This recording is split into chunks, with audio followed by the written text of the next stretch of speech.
My name is Dr. Ali Hashemi. I'm a orthopedic surgeon. I'm fellowship trained in shoulder, elbow, wrist, and hand. With shoulders, I do rotator cuff repairs, arthroscopic, and we do shoulder replacements as well.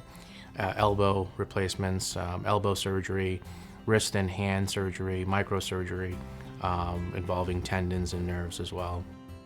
I do consider myself a fixer. I like to put things back together that are out of place, and it brings me a lot of pleasure and enjoyment. And when I see things come together and then I see the result in a patient as far as functionality and overall satisfaction, it's very gratifying for me as a physician, and I know for the patient as well.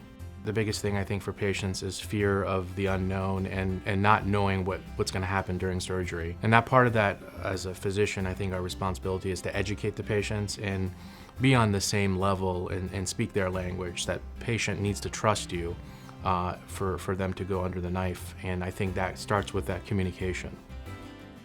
My patients are a big part of my life, and I consider them like extensions of my family. I'm very blessed to be able to do what I do. I'm very lucky to do what I do, and I hope to do it for a long, long time.